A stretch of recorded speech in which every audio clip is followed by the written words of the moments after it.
Fala pessoal, seja mais uma vez bem-vindo ao canal Cultura Reformada. Eu sou o Pastor Ademir e você está em uma nova playlist do canal, a playlist Pregação Reformada.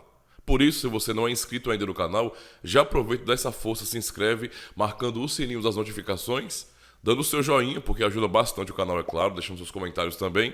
E é claro, se você gostar do conteúdo, recomenda para mais pessoas, tá certo? Compartilha com todo mundo que você conhece. Sem mais enrolação então, bora pra pregação, roda a vinheta.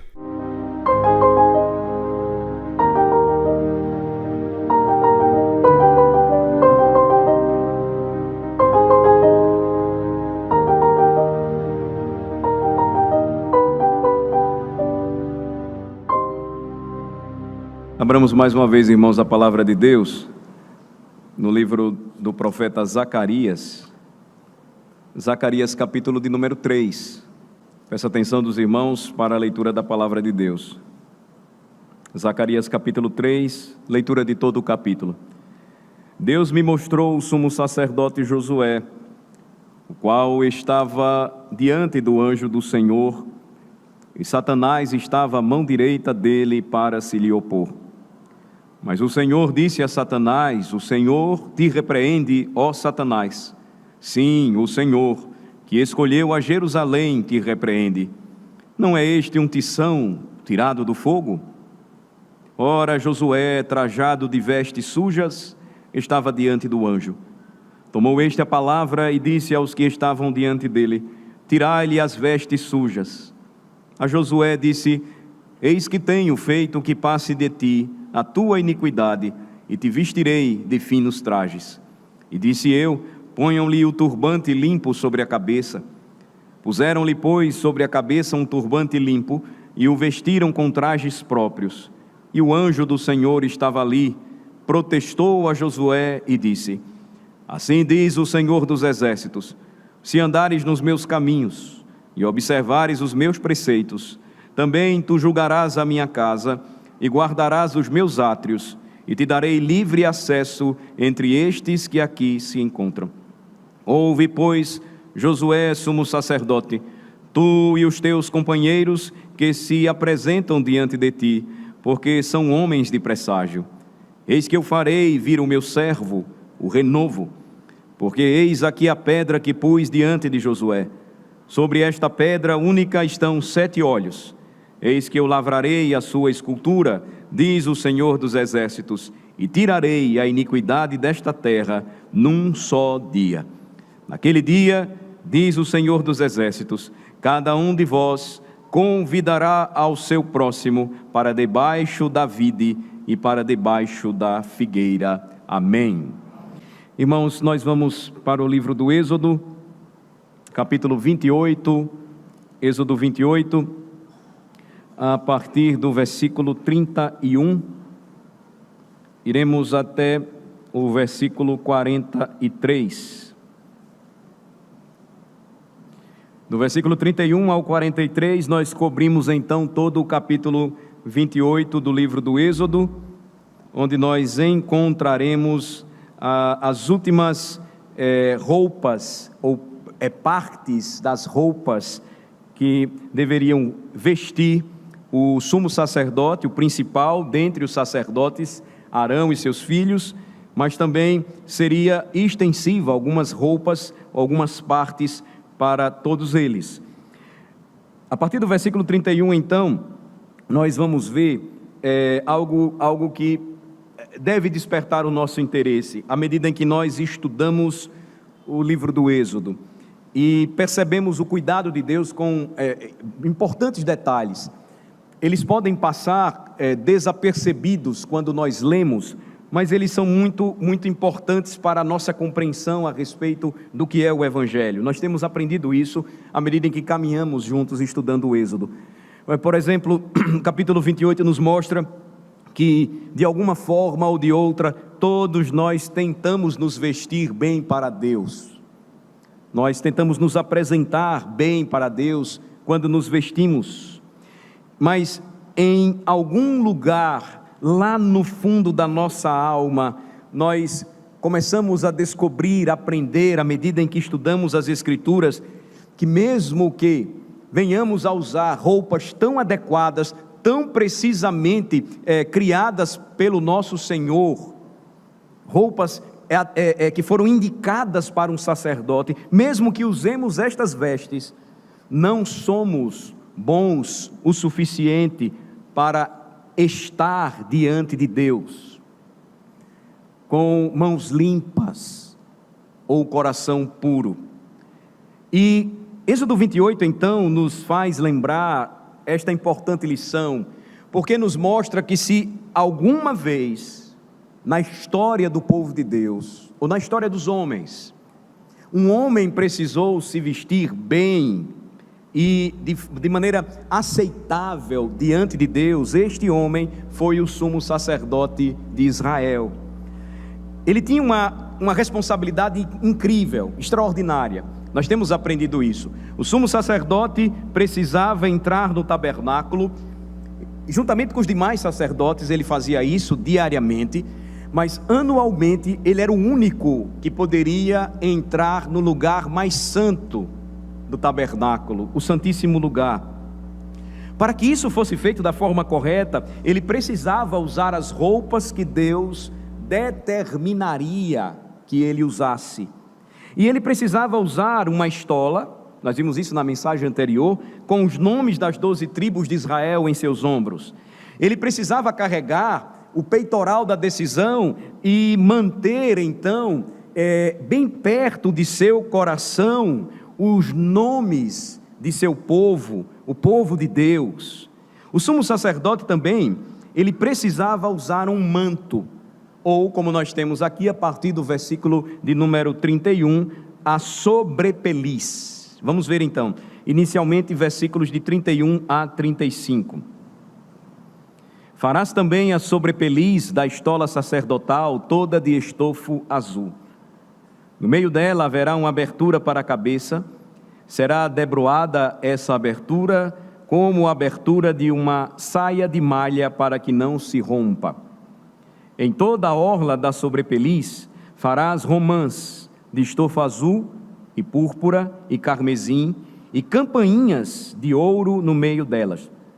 Haverá em toda a orla da sobrepeliz uma campainha de ouro e uma romã, outra campainha de ouro e outra romã.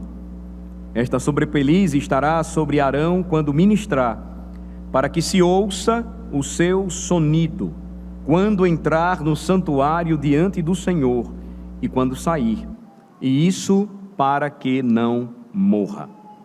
O manto ou sobrepeliz, observem, era feito de estofo azul, a mesma cor usada para a cortina que dava acesso ao tabernáculo e a cortina que separava o santíssimo lugar lá dentro do santo lugar. Era uma peça de roupa sem qualquer costura, é importante esse detalhe, nós vamos ver mais à frente, que passava por baixo da estola e descia pelo menos até os joelhos do sumo sacerdote. E desde que o sumo sacerdote puxava sobre a sua cabeça a sobrepeliz, Deus disse a Moisés para que essa sobrepeliz ou manto fosse muito resistente, na verdade extra resistente, para que não se rompesse. Notem que a bainha desse manto era franjada com sinos e romãs. Pequenos sinos faziam um som toda vez que o sumo sacerdote vestia esse manto e ele caminhava dentro do tabernáculo. Quando ele se movia, o som então poderia ser ouvido ou escutado pelo povo. Lembrem-se que estava lá fora, eles não podiam entrar na tenda do encontro, eles ficavam no máximo no pátio. A romã também fazia parte do enfeite, da construção daquele manto ou sobrepeliz. Alguns acreditam que era uma referência ao Éden, ao paraíso de Deus quando criou os nossos primeiros pais. Outros acreditam que apenas havia um sentido de embelezar ainda mais as vestes do sumo sacerdote. Era como se hoje, ainda na América, em diversos lugares como no Brasil, nós tomássemos algumas frutas e gostássemos de enfeitar a nossa casa ou a nossa mesa. As romãs, naquele tempo e ainda hoje no Oriente, sempre tiveram esse propósito de tornar ou embelezar algo, tornar algo belo. Então, esses sininhos e as romãs deveriam compor esse manto ou esta sobrepeliz. Na sequência, observem, versículos 36 a 38, a roupa do sumo sacerdote, ela era completada com um turbante ou uma mitra. Versículo 36, farás também uma lâmina de ouro puro, e nela gravarás a maneira de gravuras de sinetes, santidade ao Senhor. Outras traduções colocam santo ao Senhor. Versículo 37, atá-la-ás com um cordão de estofo azul, de maneira que esteja na mitra, bem na frente da mitra estará. E o versículo 38, e estará sobre a testa de Arão, para que Arão leve a iniquidade concernente às coisas santas, que os filhos de Israel consagrarem em todas as ofertas de suas coisas santas. Sempre estará sobre a testa de Arão, para que eles sejam aceitos perante o Senhor. O turbante ou a mitra era feito de linho, enrolado na cabeça do sumo sacerdote. Então quando nós pensamos no turbante, que ainda é muito comum e é usado no Oriente, nós podemos imaginar mais ou menos o que seria essa peça na roupa do sumo sacerdote. Era de uma maneira distinta, de uma maneira que trazia um certo destaque. Lembram-se que Flávio Joséfo, um historiador judeu, ele escreveu muitas coisas e durante um tempo ele se viu como sacerdote em seus dias. E ele escreveu algo interessante sobre o sacerdócio no templo. Veja só, ele diz assim, na sua obra Antiguidades dos Judeus: sobre sua cabeça, sobre a cabeça do sumo sacerdote, ele usa um gorro, não trazido para uma forma cônica, nem circundando toda a cabeça, mas ainda cobrindo mais da metade dela. E sua marca é tal que parece uma coroa. Notem esse destaque que Joséfo faz, sendo feita de faixas grossas, mas a textura é de linho, e é duplamente arredondado muitas vezes e costurado. Além disso, um pedaço de linho fino cobre toda a tampa da parte superior e desce até a testa e esconde as costuras das faixas, que de outra forma pareceriam indecentes. Este adere firmemente à parte sólida da cabeça, e conclui Joséfo, e está tão firmemente fixado que não pode cair durante o serviço sagrado sobre os sacrifícios. Então, você tem uma descrição aí do primeiro século, de um judeu muito conhecido e respeitado, Flávio Joséfo, a respeito dessa mitra, ou desse turbante que era usado pelo sumo sacerdote. Mas qual era a parte mais importante da mitra? Lembrem-se, está lá no versículo 36. A parte mais importante do turbante ou da mitra era a lâmina de ouro. Literalmente na língua hebraica, a flor de ouro que era colocada na testa do sumo sacerdote, quando ele colocava esse turbante em sua cabeça. Era como um diadema feito de ouro, que era adequado para que alguém acessasse a sala do trono de Deus. E estava com uma gravação, lembrem-se, santidade ao Senhor, ou santo ao Senhor.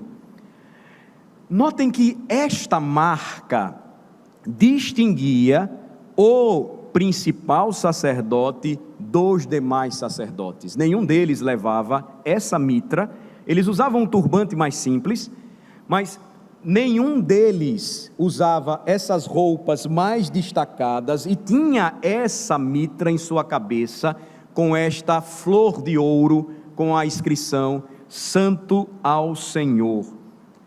Ele pertencia ao serviço sagrado de sua majestade real. Significava aquilo que nós já vimos no capítulo 19, que o povo que ele representava era uma nação santa, era um reino de sacerdotes. Então, por baixo de suas outras roupas, ele usava uma túnica. Vejam os versículos 39 a 41. O que era uma túnica? Uma roupa de manga comprida que descia até o chão. Tecerás, versículo 39, quadriculada, a túnica de linho fino, e farás uma mitra de linho fino e um cinto de obra de bordador.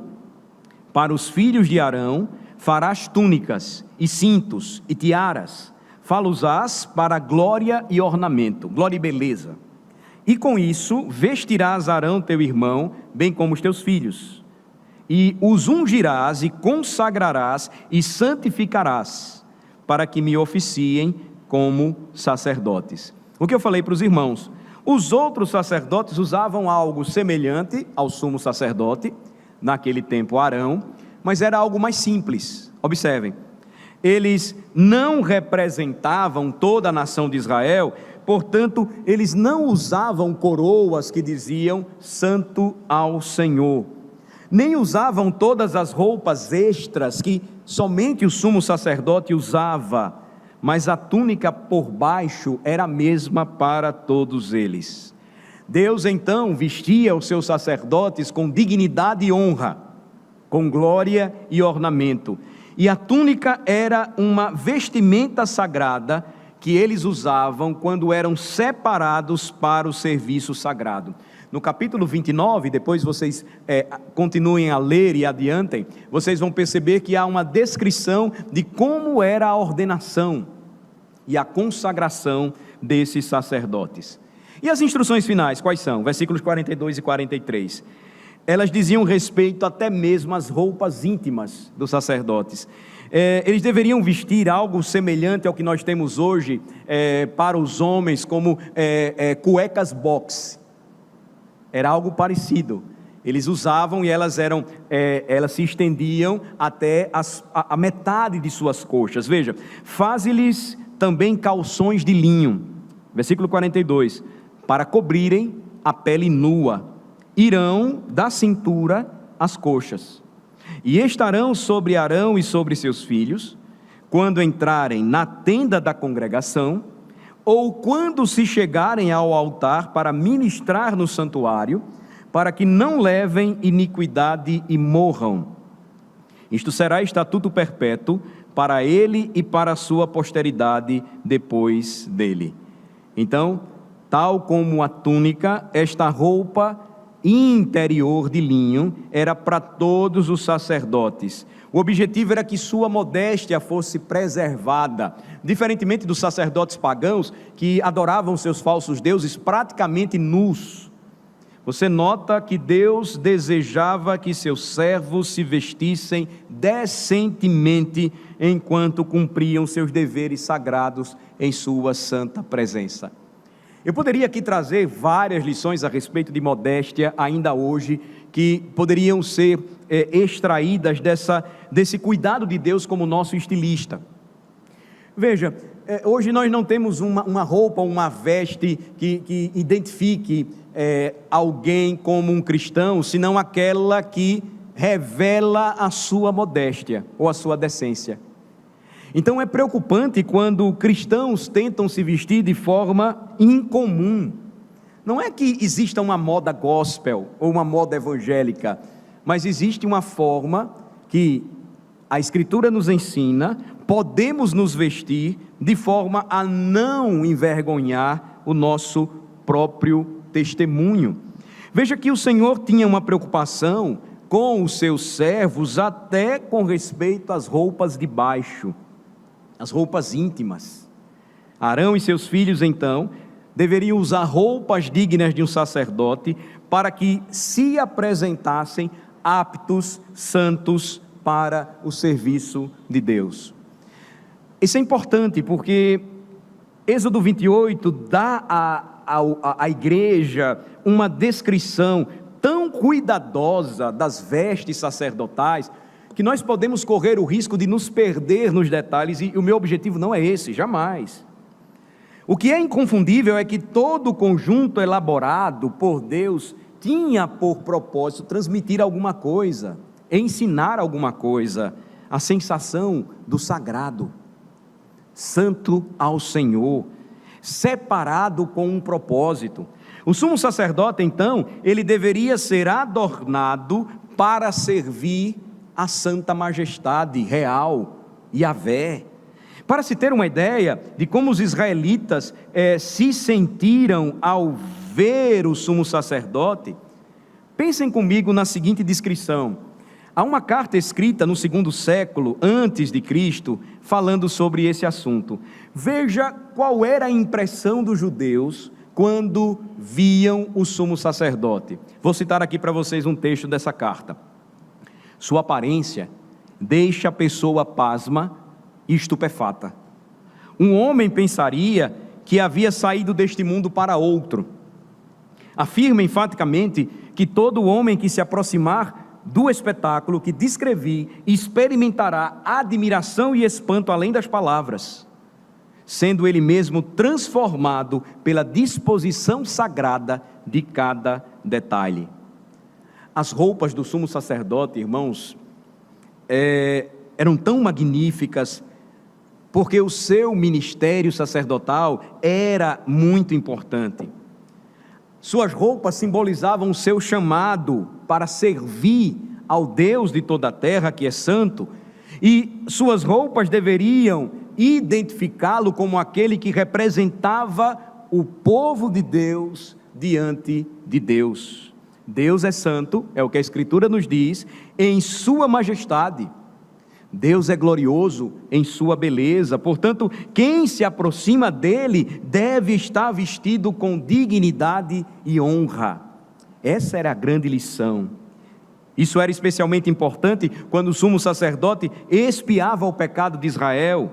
Suas roupas estavam ligadas a esta função sacerdotal crucial. Observe novamente o versículo 38, por favor.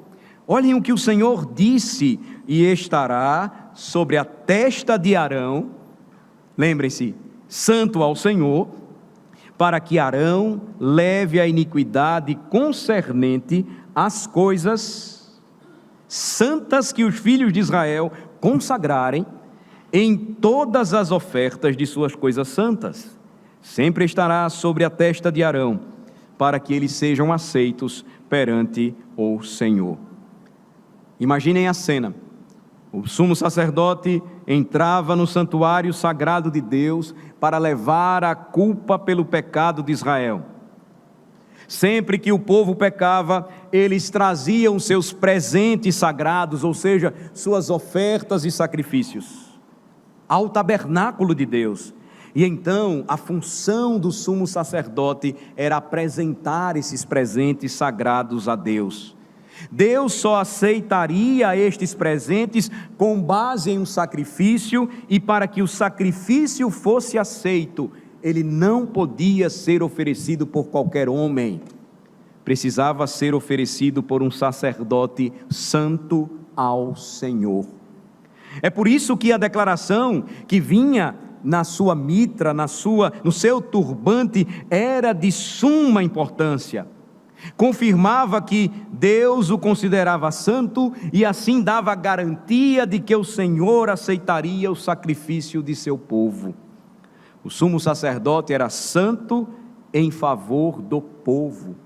A salvação deles dependia da justiça representativa estampada em sua testa. Quando o povo de Deus via aquela inscrição, o sacerdote se dirigindo para o tabernáculo, as cortinas se fechando, os sinos tilintando, eles lembravam do que ele carregava em sua testa: santo ao Senhor. E portanto eles sabiam que Deus os aceitaria, considerando-os santo aos seus olhos. O profeta de Dundee, Robert McCain, ministro presbiteriano escocês, conhecido por sua grande piedade, viveu no século XIX, certa vez fez um comentário sobre o ministério pastoral que serviria de bússola moral para muitos ministros. Robert McCain disse: a maior necessidade do meu povo é a minha santidade pessoal. A maior necessidade do meu povo é a minha santidade pessoal. O ponto deste ministro tão famoso era que um chamado sagrado exige uma vida santa, o que é verdade de fato, mas há um certo exagero também no que ele disse, porque a maior necessidade de uma igreja não é a santidade pessoal de seu ministro. Ainda que ele deva ter uma vida de santidade, a maior necessidade de uma igreja é a perfeita justiça de Cristo. Entretanto, se essa frase fosse dita pelo profeta de Dundee, nos dias do sumo sacerdote, não teria sido nenhum exagero. A maior necessidade de seu povo era sua santidade pessoal. Deus só poderia aceitar o que era adequado à sua própria natureza e caráter santo. E uma vez que Ele é um Deus santo, Ele só poderia aceitar um sacrifício santo ofertado por um sacerdote santo. Às vezes deixamos, irmãos, de perceber o quão perigoso isso era. Às vezes nós não pensamos muito nisso em nossos dias. Entrar na presença de Deus poderia ser fatal, porque o Senhor, Ele é tão santo, supremamente santo, que é perigoso até mesmo para um homem se achegar a Ele, aproximar-se dEle. Sentimos esse perigo durante toda a leitura do Êxodo. Nós já passamos por alguns momentos. Por exemplo, quando Deus apareceu a Moisés, foi uma sarça ardente e flamejante. Quando Deus visitou o Egito com um anjo vingador, as famílias do povo de Deus só escaparam por conta do sangue que passaram em suas portas.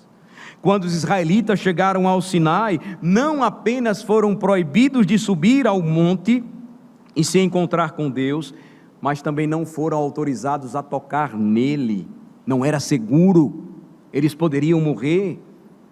A única pessoa, portanto, que tinha permissão para se aproximar de Deus era o mediador. E ele só poderia fazer isso se estivesse vestido de santidade. O sumo sacerdote tinha o trabalho mais perigoso em Israel. Sua vida estava em perigo cada vez que ele servia no tabernáculo. Lembrem-se, até mesmo as suas roupas emitiam um juízo, ou um aviso, melhor dizendo. Os pequenos sinos em seu manto, que tilintavam enquanto ele caminhava, eram necessários para que a sua vida fosse preservada. Lembrem-se do versículo 35, o som dos sinos será ouvido quando ele entrar no santo lugar, perante o Senhor, e quando sair, para que não morra. Veja, normalmente nós ouvimos, quando estudamos sobre esta passagem, e aprendemos que esses sinos, eles ajudavam o povo a lembrar que o sacerdote estava vivo, ele estava ativo, porque dependia o povo desta mediação, da aceitação de Deus quanto a este sacrifício. E por vezes nós pensamos apenas que a ideia era, os sinos tilintavam para que o povo soubesse que o sacerdote estava ali, em atividade. Mas pensem um pouco comigo, como é que um homem acessava a presença de um rei, de uma majestade no Antigo Oriente?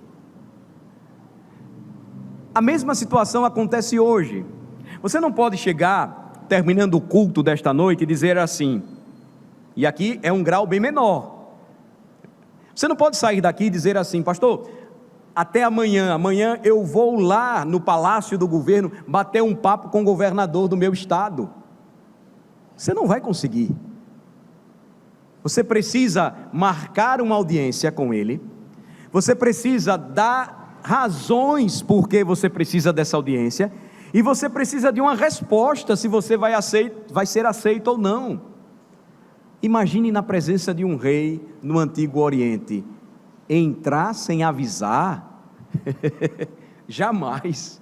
Se você fizesse isso, você nem passaria das portas de acesso à sala do trono real, você seria dominado e preso, e se resistisse, poderia ter a sua cabeça cortada.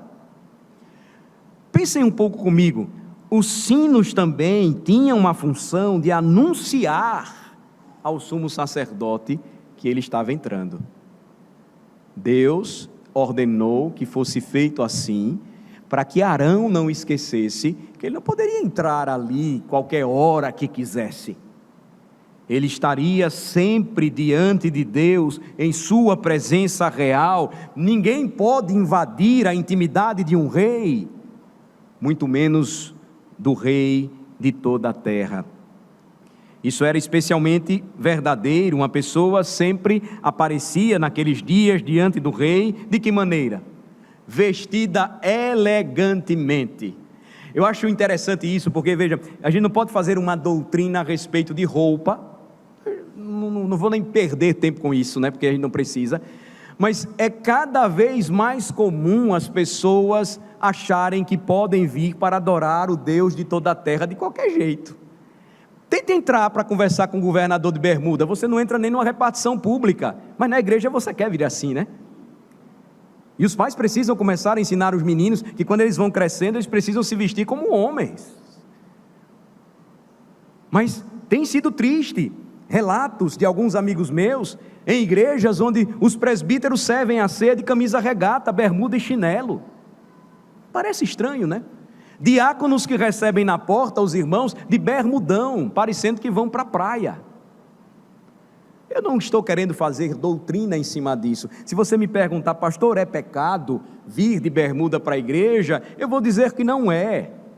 Mas a questão é, será que são estas as vestes adequadas para que você compareça na presença do rei de toda a terra? A questão não é se suas roupas são novas ou velhas. Jamais. Mas se você procura sempre no seu humilde guarda-roupa a melhor roupa para se encontrar com o rei, um sacerdote teria que usar as roupas certas e ele precisava ser anunciado antes de entrar. O que anunciava a vinda do sumo sacerdote? Os seus sinos de ouro.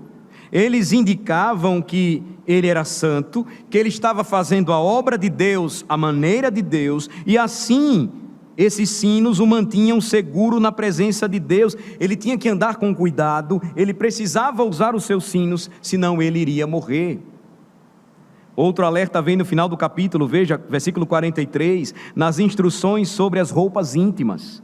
E estarão sobre Arão e sobre seus filhos, quando entrarem na tenda da congregação, ou quando se chegarem ao altar para ministrar no santuário, para que não levem iniquidade e morram.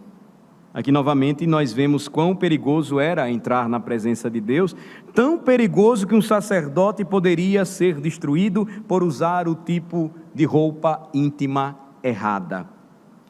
Se houver alguma dúvida sobre se Deus estava falando sério sobre isso, lembre-se de Levítico 10, quando Nadab e Abiú ofereceram fogo estranho na presença do Senhor, algo que o Senhor não havia autorizado, e profanando o tabernáculo, eles foram fulminados na mesma hora.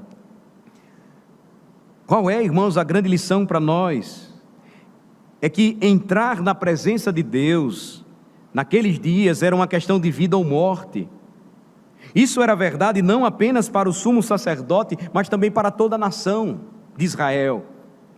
A salvação deles dependia de Deus aceitar ou não o seu sumo sacerdote. Se Deus não o aceitasse, eles morreriam em seus pecados. Agora pensem comigo, será que o mesmo é verdade para nós hoje? Entrar na presença de Deus, para nós hoje ainda é uma questão de vida ou morte. Deus nos aceitará ou nos rejeitará? Ele nos condenará por nossos pecados ou nos aceitará com base em um santo sacrifício oferecido por um santo sacerdote? Essa pergunta será respondida de uma vez por todas no grande dia do juízo, quando todas as pessoas comparecerem perante Deus. Então somente o santo sobreviverá, pois como diz a Escritura, sem santidade ninguém verá o Senhor. como então alguém pode ser salvo?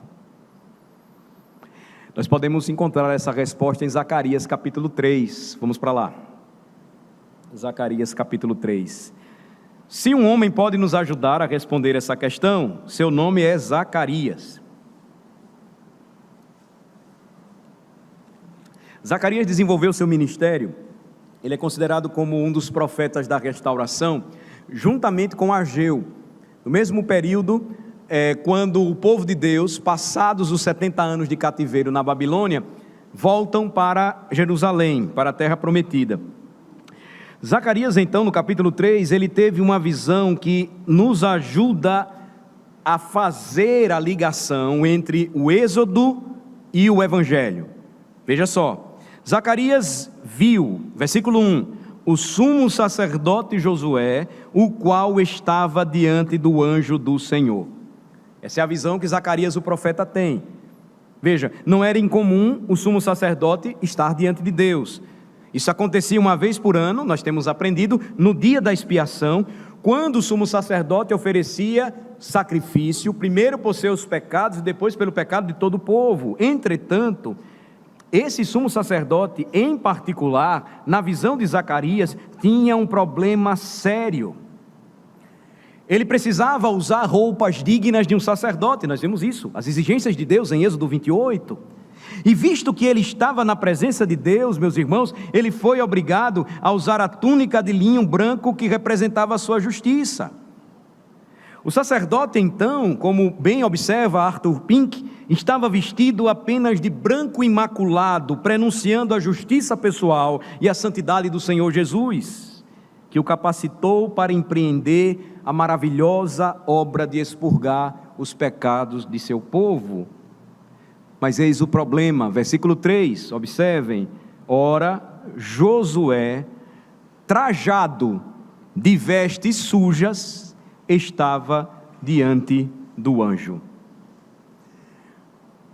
Se eu fosse usar a palavra na língua hebraica que descreve a palavra suja com respeito às vestes de Josué, eu falaria algo que não é próprio e nem educado para este momento.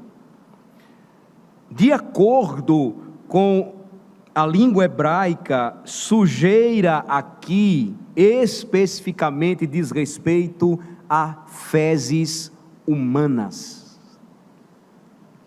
Em nossa língua portuguesa, nós temos duas palavras de 5 letras que não são usadas em conversas educadas para falar a respeito do que seriam essa sujeira, do que seria essa sujeira nas vestes do sacerdote.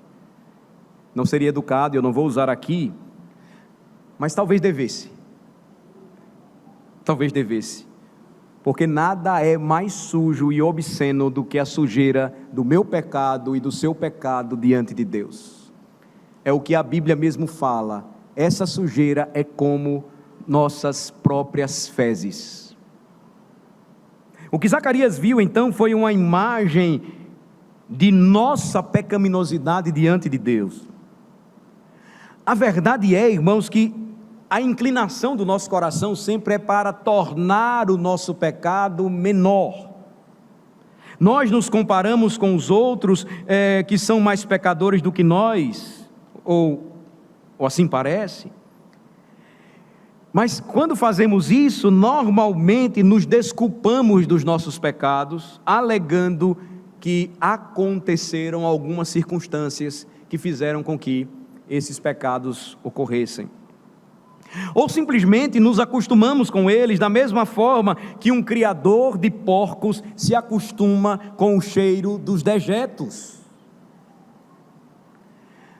Mas o que Zacarias 3 aponta para nós e nos ajuda a entender o estado do coração humano é que nós estamos cobertos com as fezes da nossa depravação.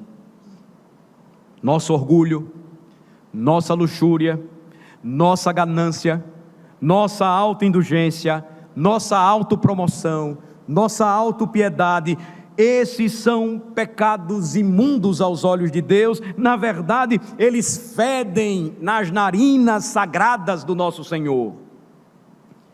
É isso que Deus queria que Zacarias visse. Em sua visão, é possível que ele tenha sentido até mesmo o fedor das vestes sujas do sumo sacerdote.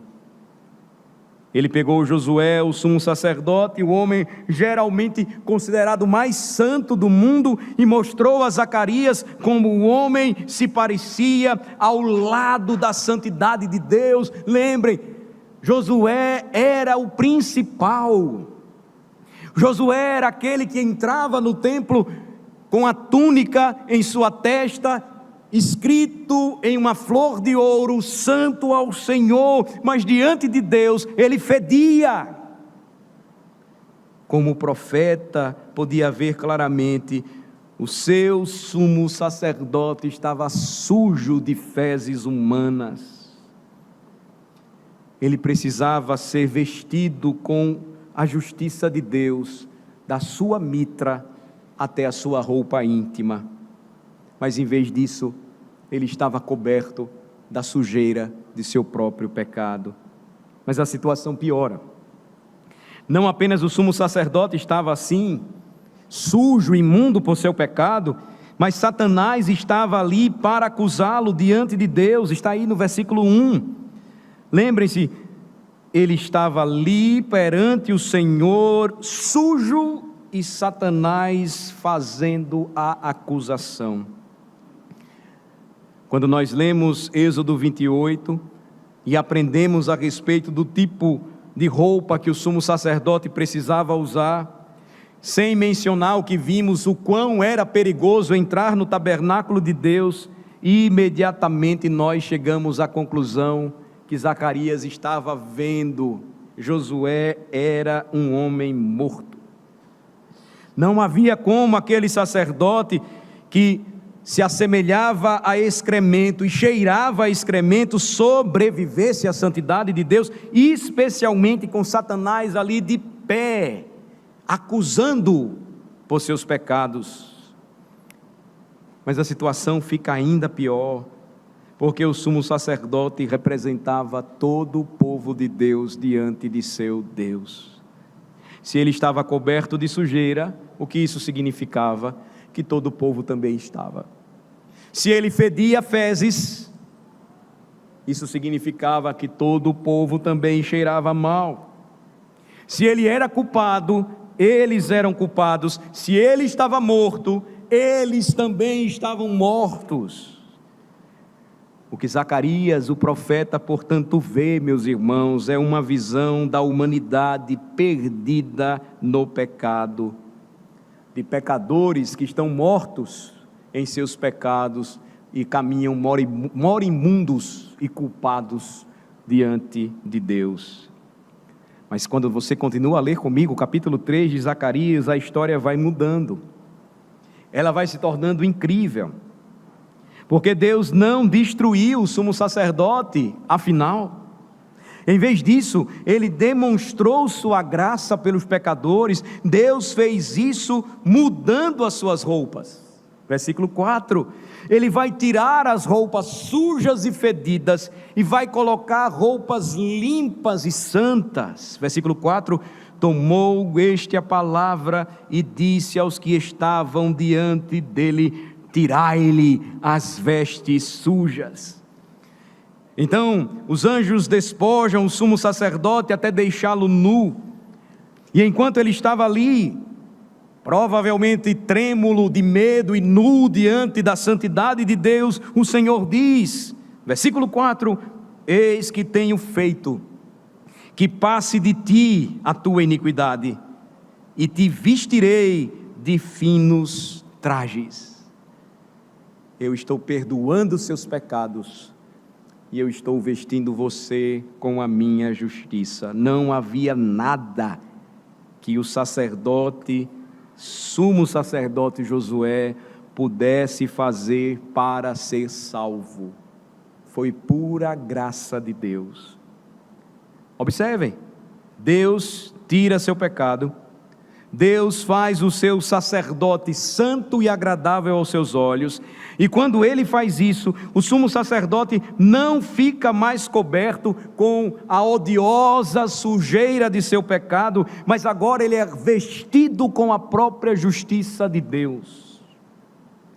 Ele agora passa a se apresentar santo para o Senhor, mas notem, não por conta da sua própria santidade, mas pela santidade dada a ele pelo próprio Deus.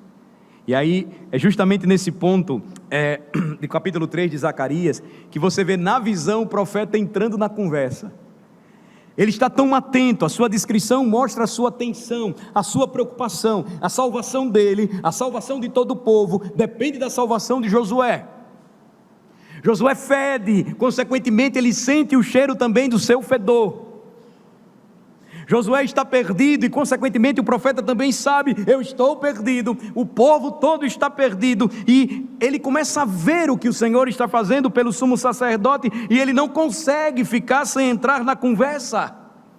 Ele está percebendo uma cena notável, e há algo que ele queria desesperadamente dizer, algo que ele precisava dizer, e então ele deixa escapar da sua boca. Isso acontece às vezes em sonhos ou visões relatadas na Bíblia.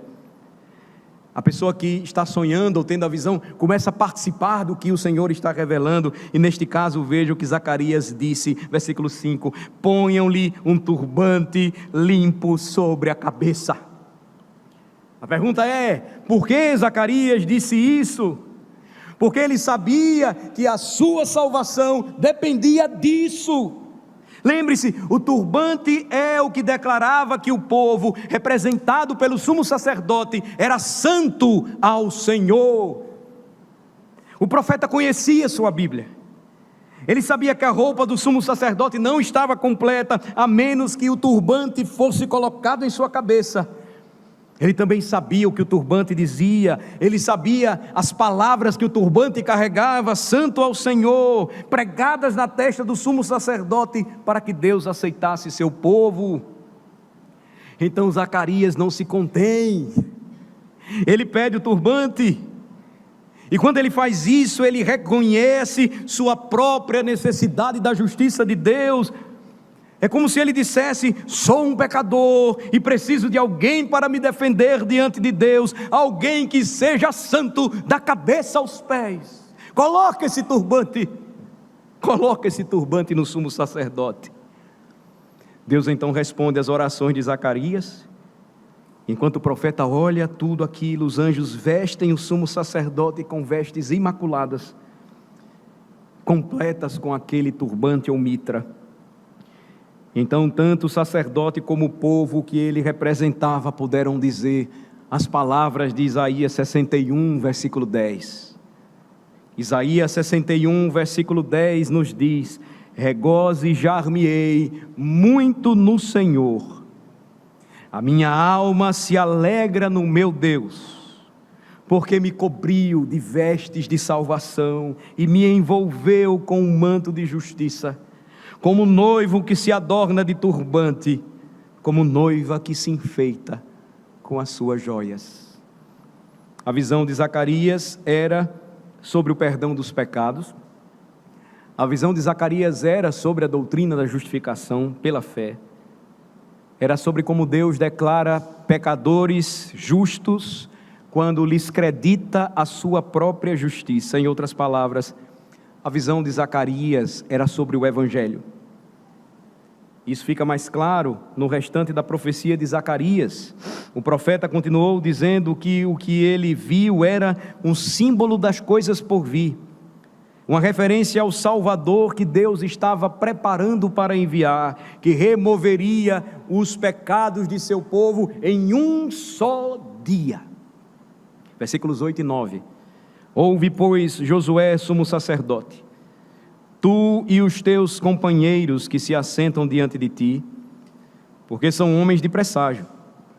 Eis que eu farei vir o meu servo renovo, porque eis aqui a pedra que pus diante de Josué, sobre esta pedra única estão 7 olhos. Eis que eu lavrarei a sua escultura, diz o Senhor dos Exércitos, e tirarei a iniquidade da terra num só dia. Em outras palavras, era sobre Jesus e a salvação dos pecadores, por meio de sua morte na cruz, que aquela profecia se referia. O que o Antigo Testamento, irmãos, diz sobre o sacerdócio, nos aponta sempre para Jesus Cristo, a quem Deus designou para ser o sumo sacerdote de seu povo, o grande sumo sacerdote de seu povo. John Mackay, um comentarista do Êxodo, ele notou algo significativo sobre como o Antigo Testamento faz isso. Eu vou citar aqui apenas um trecho. Mackay diz: talvez a característica mais notável da instituição do sacerdócio do Antigo Testamento seja a sua concentração no ofício do sumo sacerdote. Às vezes a gente pensa assim, são os sacerdotes todos. Sim, de fato, eles estão ali servindo ao Senhor. Mas quando você vai estudando sobre o sacerdócio, você percebe que tudo se concentra na figura de um homem. Mackay continua e diz assim: a existência de muitos outros que eram sacerdotes é de fato reconhecida, e é feita provisão para eles. Mas a essência do sacerdócio concentra-se na pessoa de um homem, e nisso prenuncia como o grande sumo sacerdote deveria vir. Ele é o mediador divinamente reconhecido, que é escolhido entre os homens e designado para representá-los em assuntos relacionados a Deus, para oferecer dons e sacrifícios pelos pecados. Ele cita Hebreus capítulo 5, versículo 1.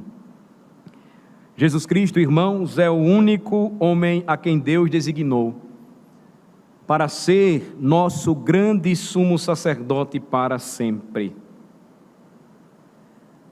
Aqui está a grande chave para que você compreenda tudo o que eu procurei apresentar para vocês nesta noite. João capítulo 19, versículo 23. Evangelho de João, por favor. Capítulo 19, versículo 23. O apóstolo João sugere isso perto da conclusão de seu evangelho, que Jesus é o único homem a quem Deus designou para ser nosso grande sumo sacerdote para sempre. João 19, 23. Os soldados, pois, quando crucificaram Jesus, tomaram-lhe as vestes e fizeram 4 partes, para cada soldado uma parte. E pegaram também a túnica, porém, era sem costura, toda tecida, de alto a baixo. Anteriormente, no versículo 2 do capítulo 19, João descreve a vestimenta como um manto de púrpura. Por que João incluiria esses detalhes? Será que ele era interessado na moda da época? Não. Mas porque tudo isso se relacionava com o Antigo Testamento.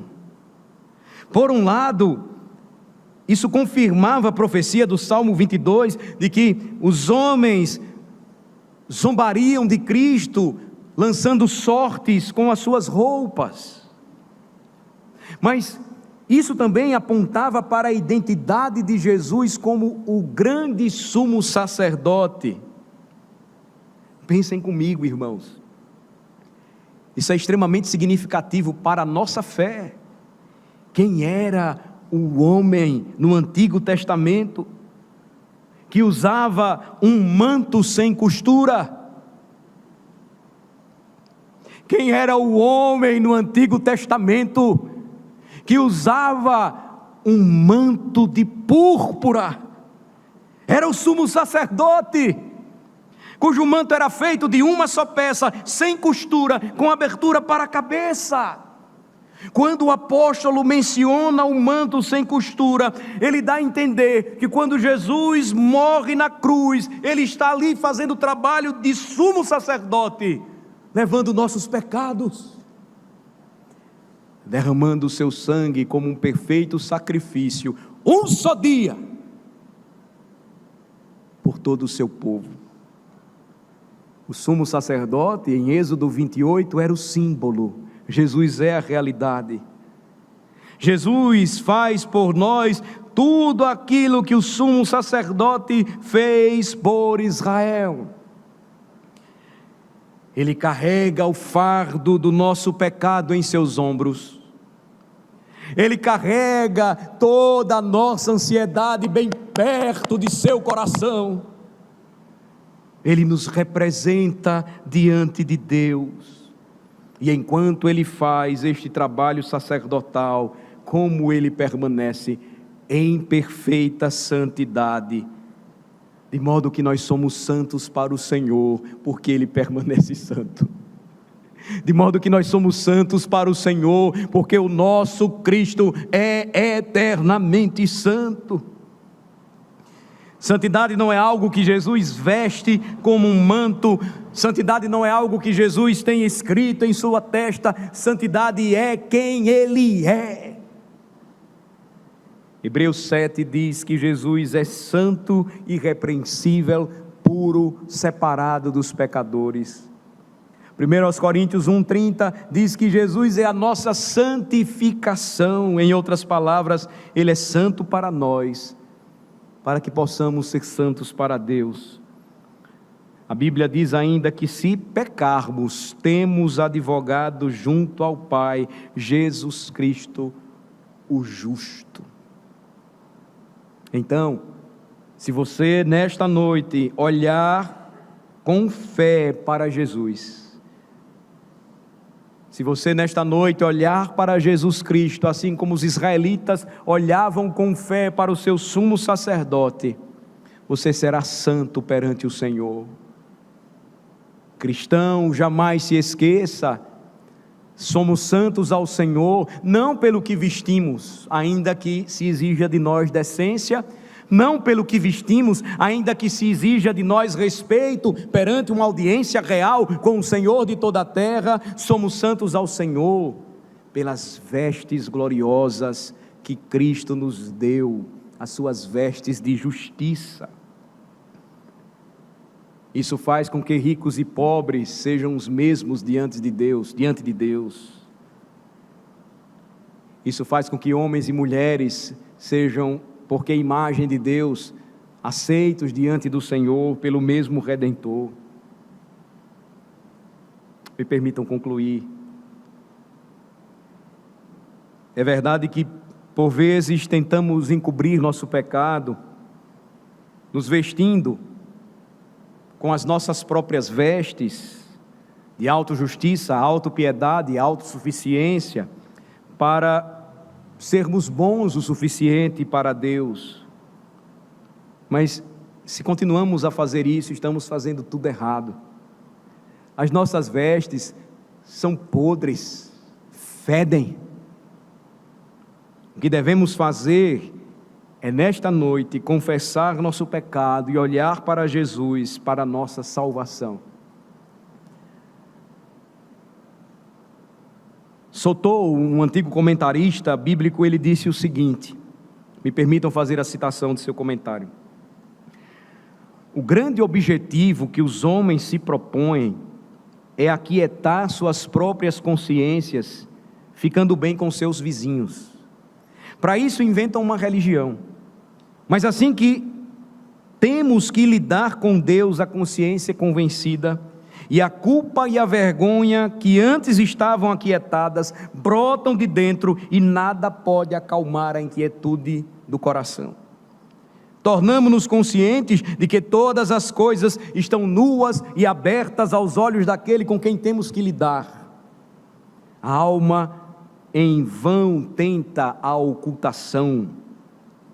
A voz mansa e delicada de Deus soa interiormente e arrasta o culpado para perto dele.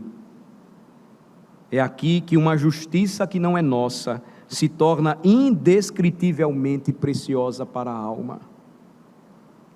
Uma cobertura que apaga todo o pecado e reveste para sempre o pecador com pureza imaculada, que oculta do olhar perscrutador de Deus toda a iniquidade e, ao fazê-lo, justifica completamente o pecador diante dele.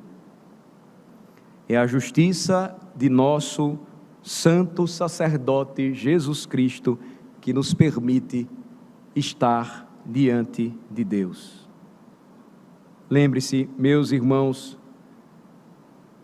não somos aquela boa pessoa que gostaríamos de pensar que somos. Eu não sou a boa pessoa que gostaria de pensar que sou, você também não é.